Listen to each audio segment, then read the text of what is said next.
ఇక్కడ ఒక విషయం మనం అర్థం చేసుకోవాలి. మనకు ఈ పర్యావరణం పైన చాలా మంది పనిచేశారు. మీకు తెలుసో తెలియదో రేవంత్ రెడ్డి గవర్నమెంట్ కూడా తెలుసుకోవాలి. 23 జనవరి ఫిబ్రవరి నుంచి 23 మే వరకు హైదరాబాద్ లో ఒక పాదయాత్ర జరిగింది. మూసీని నీళ్లను శుభ్రం చేసి అక్కడ మంచి నీళ్లు వారించాలని చెప్పేసింది. అది పర్యావరణ ఉద్యమం కదా. కాబట్టి పర్యావరణవేత్తలు ఇవాళ కాదు, రేవంత్ రెడ్డి కాంగ్రెస్ గవర్నమెంట్ తెలియకపోతే మనం ఏం చేస్తాం. కానీ పురుషోత్తమ రెడ్డి ఉస్మాన్ ఇన్స్టిట్యూట్ పెద్ద ప్రొఫెసర్, ఆయన పర్యావరణవేత్త. రాష్ట్రంలో పర్యావరణవేత్తలు ఉన్నారు, వాళ్ళు పనిచేస్తా ఉన్నారు. కాకపోతే ఏంటంటే ఇది బురద తల్లే మాటలు. అంటే మాకేమన్నా కాంగ్రెస్ ఏమన్నా వ్యతిరేకం పర్యావరణవేత్తలకు, లేకపోతే బీఆర్ఎస్, లేకపోతే గత ప్రభుత్వం వల్ల ఏమన్నా ముద్ద ఏమి లేదు. మేము జంతు ప్రేమికులము, మేము పర్యావరణ ప్రేమికులము, మేము మనుషులను ప్రేమిస్తాము. మీరు అభివృద్ధి చేయాలనుకుంటే అభివృద్ధి చేయండి. మనకు ఈస్ట్ హైదరాబాద్, నేను అంటున్నాను ప్రభుత్వం వెస్ట్ కు ఇంకా వెళ్ళనీయకూడదు.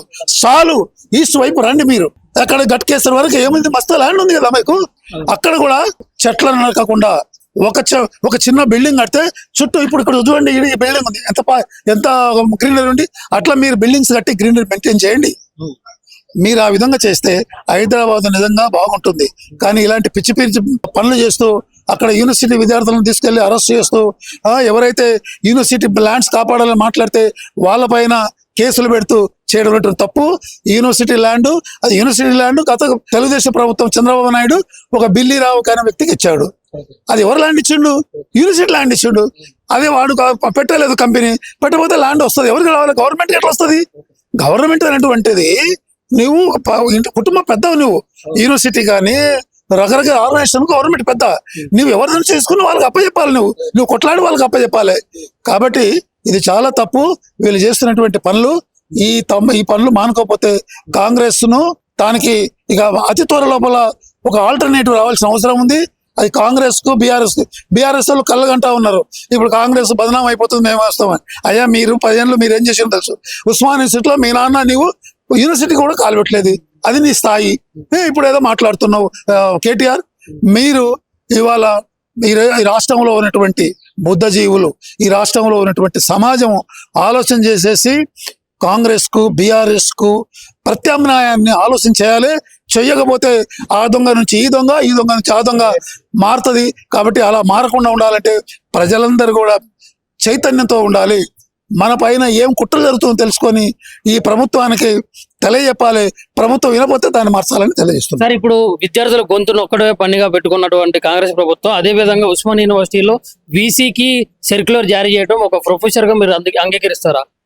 అసలు అదే అంటున్నా. ఇప్పుడు కాంగ్రెస్ ప్రభుత్వము బీఆర్ఎస్ కు చెప్పింది అదేంది, అది తప్పు చేసిందని. మరి నీవు కూడా ఏం చేస్తున్నావయ్యా? నీవు కూడా ఇప్పుడు ఏంటంటే వాళ్ళేం బీఆర్ఎస్ ప్రభుత్వం ఏం చేసింది, ధర్నా చౌక్ అని పెట్టింది, దాన్ని ఎత్తేసిండ్రు. అవును.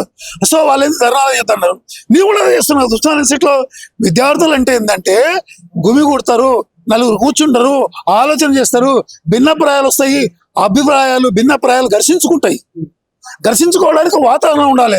ఆ మీటింగ్ పెట్టుకోవద్దని చెప్తున్నామంటే ఇక మరి నీకు కాంగ్రెస్ కు ఈ ప్రజాస్వామ్యం పైన ఏమాత్రం చిత్తశుద్ధి ఉందో అర్థమవుతుంది. కాబట్టి ప్రజలు అల్టిమేట్ గా ప్రజలు, మేధావులు, విద్యార్థులు మేల్కొంటేనే ఇది అవుతుంది.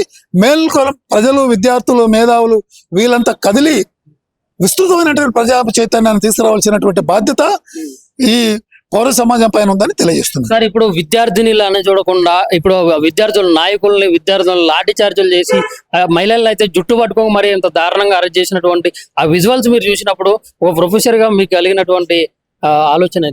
ఆ విజువల్స్ చూసినప్పుడు చాలా బాధ వేసింది. అంటే మహిళలు బయటికి రావడం కష్టము, అది విద్యార్థి కానీ లేకపోతే గృహిణి కానీ, వాళ్ళు బయటకు వచ్చేసి ఇది అన్యాయం అని గొంతెత్తినప్పుడు వాళ్ళను చాలా హుందాగా, మనం స్త్రీలను గౌరవించుకుంటాము, మన భారతదేశ కల్చర్ స్త్రీలను గౌరవిస్తాం. ఏం గౌరవించారు మీరు? అమ్మాయిలను వాళ్ళు ఏమైనా మీ పైన బాంబులు వేస్తున్నారా? వాళ్ళు ఏమైనా లాఠీలు పట్టుకొని కొడుతున్నారా? వాళ్ళు నిరసన తెలియజేస్తున్నారు, వాళ్ళు వద్దంటున్నారు. వద్దన్నప్పుడు మీరు పీస్ఫుల్ గా మాట్లాడి వాళ్ళకి కన్విన్స్ చేయాలి. కన్విన్స్ చేయకపోతే మీరు వాళ్ళతోని ఒక పద్ధతిని హుందాగా వివరించాలి. కానీ లాక్కెళ్తాను, జుట్టు పట్టుకు తీసుకెళ్తాను, భాషవాయు ప్రవేశ కొడతాను, వాట్ ఇస్ దిస్ అంటే ఎప్పుడైతే నీవు హింసకు దిగుతున్నావో, ఎవరు హింసకు దిగుతారు? తన దగ్గర అంటే సమాజాన్ని, అవతల వ్యక్తిని మెప్పించలేనప్పుడు నేను హింసకు దిగుతాను. నువ్వు విద్యార్థులు మెప్పించలేకపోతున్నావు, అది మహిళలు కానీ లేకపోతే స్టూడెంట్స్ కానీ ఎవరినైనా కూడా నువ్వు మెప్పించలేకపోతున్నావు కాబట్టి కాంగ్రెస్ గవర్నమెంట్ తన దగ్గర పాయింట్ లేదు కాబట్టి పోలీసులు ప్రయోగిస్తుంది. సార్ చివరిగా ఒక ప్రశ్న, ఇప్పుడు హెచ్సిఏ భూములనే కాకుండా వ్యవసాయ భూములు కూడా రైతుల దగ్గర నుంచి అభివృద్ధి అనే పేరుతో బలవంతంగా కానీ లేకుంటే వాళ్ళకి ఇష్టం ఉన్నా లేకుండా ఖచ్చితంగా ఇవ్వాల్సిందే అని చెప్పేసి లాక్కోవడం, ప్రభుత్వం అడ్డుండి లాక్కోవడం అయితే జరిగింది. నిజంగా అభివృద్ధి గురించే లాక్కుంటున్నారా లేకుంటే ఈ ప్రభుత్వ సంస్థలు ఏవైతే ఉన్నాయో మరి వాటికి అమ్ముడు పోతుందా, లేకుంటే ప్రభుత్వం మధ్యలో ఉండి వాళ్ళకి ప్రజలకి అండ్ కంపెనీలకి మధ్యలో ఉండి ఇప్పుడు ప్రభుత్వం బలవంతంగా ఇప్పిస్తుందండి?